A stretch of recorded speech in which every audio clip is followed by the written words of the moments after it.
Okay, so what was a pretty fragile peace has just been completely shattered. Right now, on the border between Thailand and Cambodia, a dispute that's been simmering for a long time has just exploded into open conflict. So we're going to break down the fighting, the really conflicting claims from both sides, and the absolutely devastating human cost of this crisis. A crisis that honestly could destabilize the entire region. Southeast Asia is once again burning in the fire of tension. And look, that's not just some dramatic headline. That is the reality for thousands of people who are caught in the crossfire right now. It really captures just how sudden and dangerous this escalation is, and how it's plunged the entire area into chaos. And the impact on the ground? It's severe. We're talking heavy fighting, confirmed airstrikes, and a massive humanitarian crisis that's unfolding as we speak. Tens of thousands of people have been forced to just get up and flee their homes. And of course, essential things like schools are completely shutting down. This is happening right now, in real time. So how in the world did we get here? Well, as is so often the case, there are two very different stories being told. Both governments are pointing fingers at each other, and when you look at their official positions, you can see just how deep this divide really is. You can see the two narratives right here, side by side. Thailand is framing its actions as basically a defensive necessity. They're saying they had to target a direct threat from heavy weapons. It's that classic national security argument, right? But Cambodia? They flatly deny any of it. They deny any provocation and have even invited neutral observers to come in and prove it. For now, they're holding back from retaliating, but with such opposing stories, you can feel how incredibly volatile this situation is. Okay, so let's move beyond the military claims and the political games for a second, because there is a devastating human cost to all of this. You know, this conflict isn't just happening in official statements. It's shattering the lives of ordinary people. Hundreds of thousands. Just let that number sink in for a moment.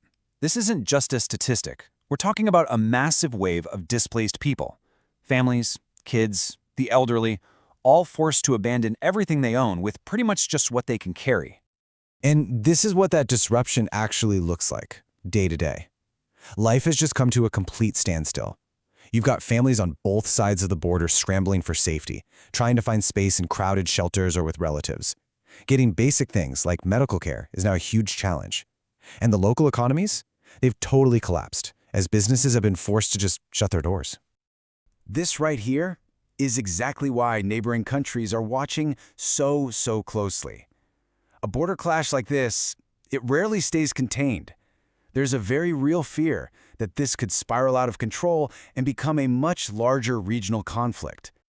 And we're already starting to see the international response take shape. Malaysia's Prime Minister Anwar Ibrahim has come out and publicly voiced his deep concern, and he's making a direct appeal for both sides to de-escalate and get back to the negotiating table. This is a huge signal that the stability of the entire region is now on the agenda.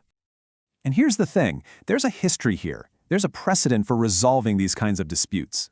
In the past, you've had organizations like ASEAN and countries like Malaysia and even the US successfully step in as mediators. So the hope now is that this diplomatic playbook can work again, that a neutral third party can pull both nations back from the brink. But, you know, after all the political analysis and the military strategy, the story always comes back to the people whose lives have been turned completely upside down. Their voice is the most important one in all of this. This quote, this simple, powerful quote from a local resident, it says it all, doesn't it? It just cuts through all the noise of accusations and geopolitical concerns. For the hundreds of thousands of people affected, the goal isn't victory, it's just a return to normal. It's the chance to go home, reopen their shops, and send their kids back to school. And ultimately, that's what's at stake here. This isn't just a dispute over some piece of land. It's a test for regional diplomacy, it's a humanitarian crisis, and it's a conflict that could have consequences that stretch far beyond this one border. So that leaves us with the critical question, right? With tensions this high and with the fighting already happening, can calls for peace and negotiation actually succeed? Or are we just watching the beginning of a much longer and much more devastating conflict? I guess only time will tell.